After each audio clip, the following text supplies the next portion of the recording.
thought you were so lucky because you were a star, but you cried, cried, cried in the lonely dark. And I'm sorry for what you went through. I always thought the lucky one was you, but the lucky one was me. I wanted to be you so bad. Your life looked like so much fun. The fashion lights and fancy things made it seem like you had won. But little did I know, you were crying all the time. You were hurting inside when everyone thought you were fine. I thought you were so lucky because you were a star, but you cried, cried, cried in the lonely dark. And I'm sorry for what you went through. I always thought the lucky one was you, but the lucky one was me. I know you made some mistakes, but we're all only human. You were judged for everything. They put the blame on you when you were pushed over the edge. Anyone what they allege. I thought you were so lucky, but the lucky one was me. I thought you were so lucky because you were a star, but you cried, cried, cried in the lonely dark. And I'm sorry for what you went through.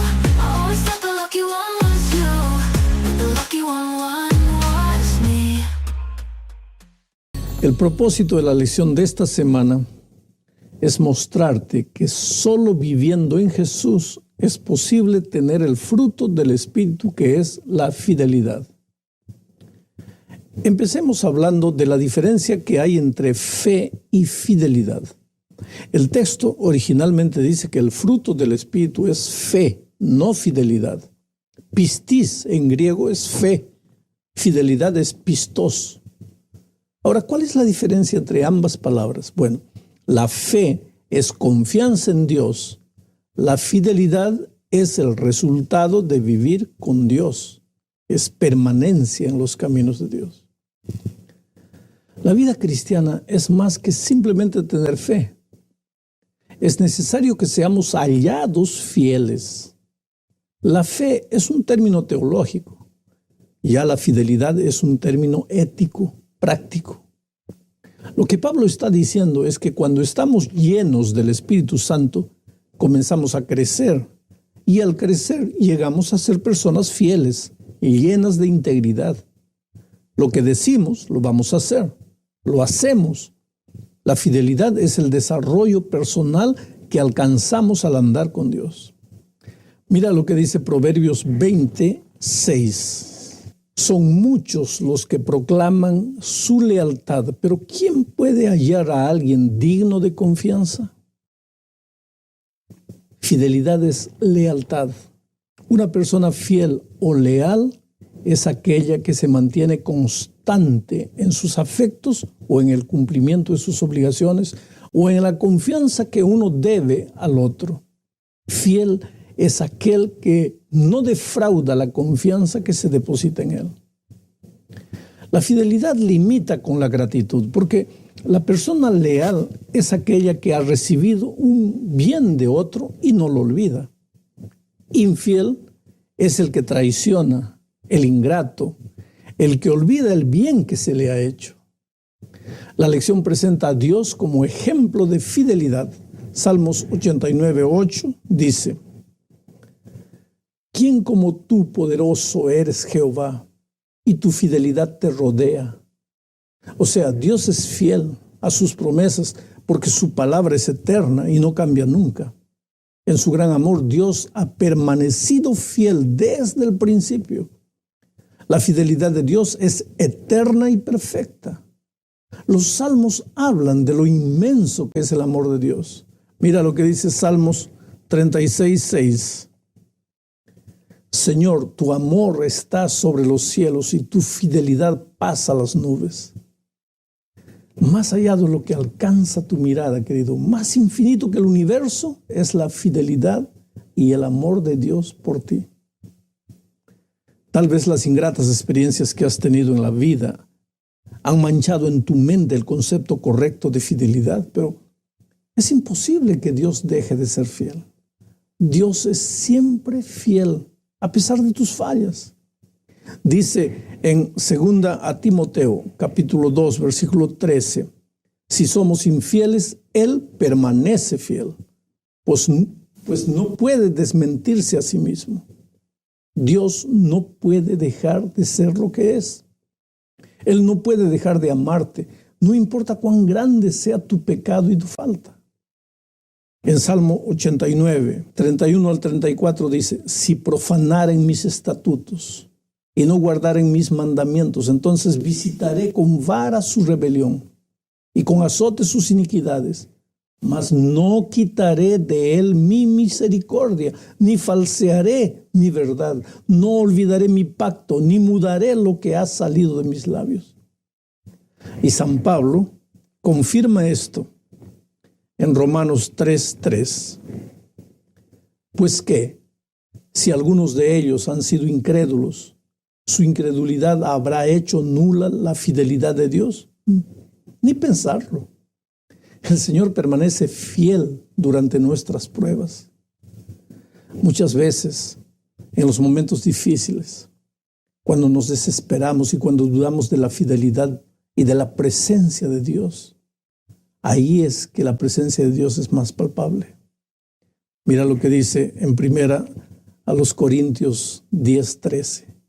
No os ha sobrevenido ninguna tentación que no sea humana, pero fiel es Dios, que no os dejará ser tentados más de lo que podéis resistir, sino que dará también juntamente con la tentación la salida para que podáis soportar.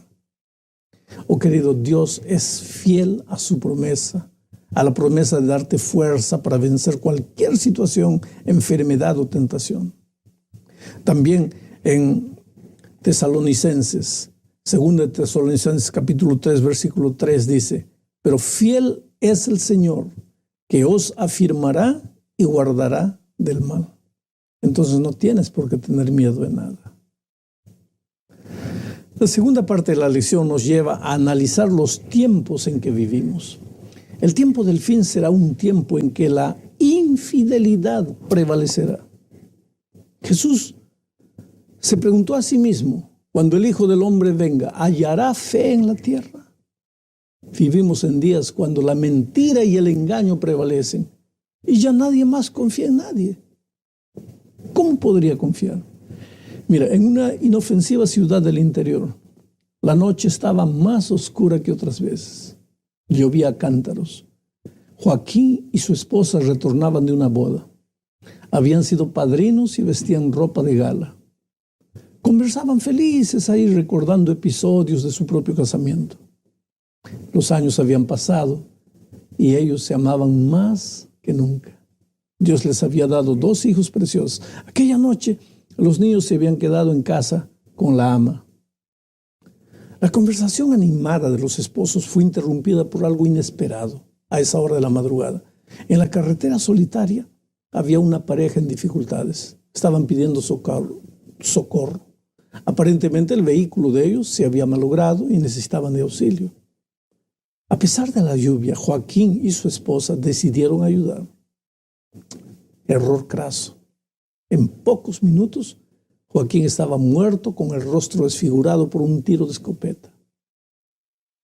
Solange estaba violada y agonizante. Oh querido, llevará tiempo para recuperarse. Y los 2 pequeños hijos, huérfanos de padre a temprana edad.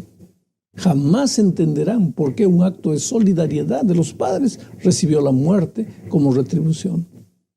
Los delincuentes nunca fueron descubiertos. Ahora dime, ¿tú tendrías el valor de parar en la carretera a auxiliar a alguien después de conocer una historia como esta? Los tiempos que vivimos son peligrosos. Pablo lo dijo. En los últimos tiempos habrán hombres crueles, aborrecedores de lo bueno, traidores. La traición es todo lo contrario de la fidelidad. Todo mundo hoy tiene miedo de todo mundo. Nadie más confía en nadie. Las grandes y pequeñas ciudades están llenas de armadillas en cada esquina. Los fuertes sacan provecho de los débiles. Las metrópolis se han transformado en verdaderas junglas. Las fieras son los propios seres humanos. Contrario a este cuadro triste de infidelidad y traición, en el capítulo 11 de la epístola a los Hebreos encontramos la galería de hombres y mujeres fieles. Hebreos 11, en sus primeros 22 versículos, resume todo el libro. Hace desfilar ante nuestros ojos a 7 varones de fe, desde Abel hasta José, abarcando más de 2300 años. Abraham está justo en el medio y tiene 12 versículos que describen su fe. Una fe que se relaciona con asuntos de la vida diaria, con viajes, con habitación, con creer, esperar, engendrar, sacrificar. Pero en medio de los versículos que relatan la historia de Abraham, encontramos a una mujer de fe, encontramos a Sara. 7 varones no son suficientes, sí, pero faltaría el elemento femenino. Los propósitos de Dios no se realizan sin la inclusión de la mujer de fe, de modo que Sara también está presente. Todos los hombres y mujeres de Hebreos 11 nos prueban que cuando el ser humano vive en comunión con Dios, los frutos del Espíritu aparecen de manera natural en esas vidas. Qué diferente sería la Biblia si solo nos mostrase el ejemplo divino. Tal vez tendríamos la disculpa de decir que no podemos llegar a la perfección divina porque somos seres humanos, pero la Biblia está llena de seres humanos que, a pesar de sus caídas, como en el caso de Abraham, se levantaron y continuaron caminando con Jesús. Eso es lo que realmente importa. El cuarto punto de la lección nos lleva a hablar de la fidelidad en la vida diaria. Todos, querido, todos tendemos a caer en la rutina. Y si vivimos por un tiempo en la rutina, inevitablemente I don't care what it takes, nothing will come in my way. The universe can throw all at once at me, stuck to my path I'll stay. Broken away from you, I don't care. I will stare into the sun, slingshot me around where I can find you. I'll be a record breaker. Space itself is no limit for me. I'll be your survivor.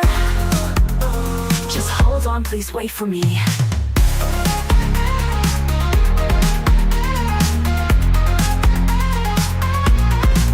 With the cosmos in my way, I don't care what they say. Supernovae and black holes, get out of my way. At the speed of light, I am searching for you. In the moments to come, I'll break the boundaries for you. For you, I will be your record breaker. Space itself is no limit for me. I will be your survivor. Just hold on, please wait for me. I will be your record breaker. Space itself is no limit for me. I will be your survivor. Just hold on, please wait for me. With the cosmos in my way, I don't care what they say. Supernovae and black holes, get out of my way. At the speed of light, I'm searching for you. In the moments to come, I'll break the boundaries for you.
inevitablemente nos aburrimos y nos frustramos porque la rutina más tarde o más temprano nos derriba. Pero si los principios bíblicos de la vida espiritual son válidos, con certeza tienen que verse en las cosas rutinarias de la vida. Con frecuencia los mensajes sobre la vida espiritual se enfocan en las experiencias de crisis que viven los creyentes. Pero la verdad es que los principios de la vida cristiana tienen que ser algo constante en la vida de los cristianos. O sea, tienen que ser vistos en la vida diaria. La base del carácter cristiano es la fidelidad y por eso se requiere de los administradores que cada uno sea hallado fiel, dice Pablo en 1 Corintios 4:2. ¿Has notado alguna vez que cuando Pablo resume la conducta del cristiano, la relaciona con las actividades ordinarias de la vida?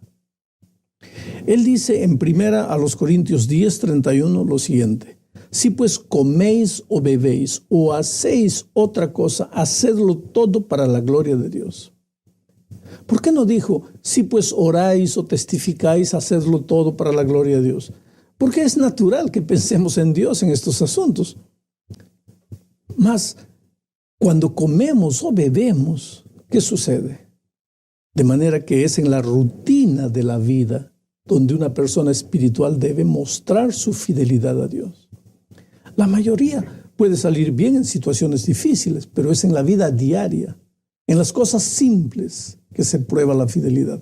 Jesús ya lo dijo: el que en lo poco es fiel, en lo mucho también lo será. Y el que en lo poco es infiel, también será infiel en lo mucho.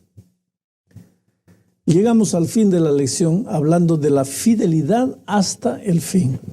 Muchos son los llamados y pocos los escogidos, dijo Jesús. ¿De qué estaba hablando? Oh, querido, es de alguna manera fácil ser fiel por un tiempo, pero solo los que llegan al fin serán salvos. Desde que se empezó a predicar la segunda venida de Cristo hasta nuestros días, ya pasó más de 2 siglos. Y en los últimos tiempos aparecerán burladores, preguntando, ¿dónde está el día de su venida? Afirma Pablo o Pedro.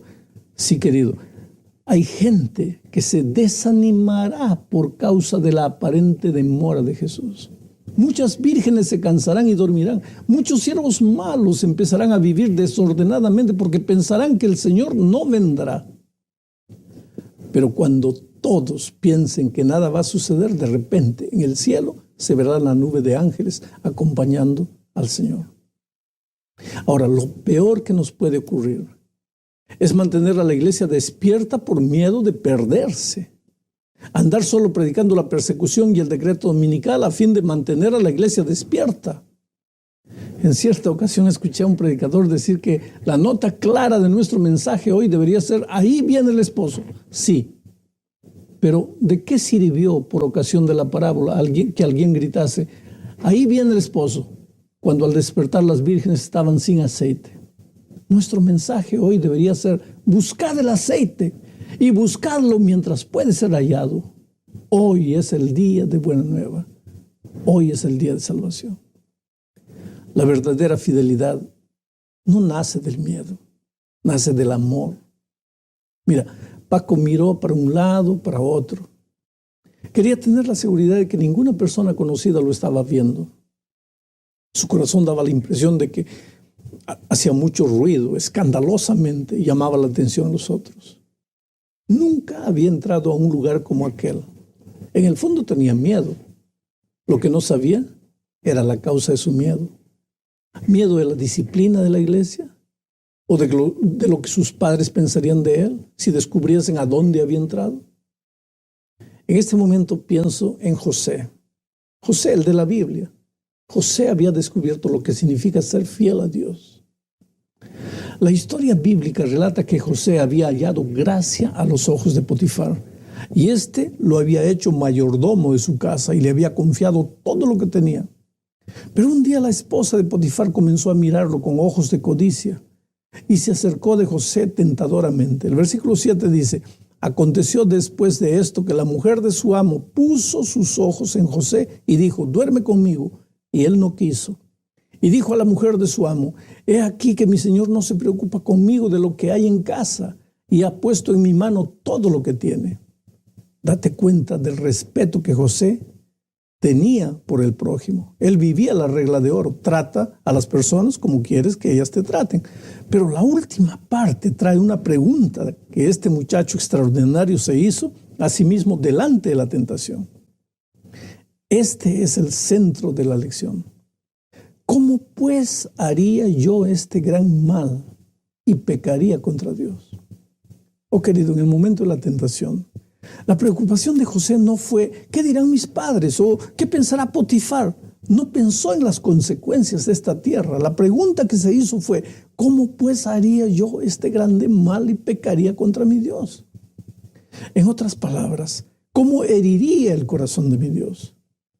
Mi amigo, quiero decirte que José había descubierto el secreto de la vida cristiana.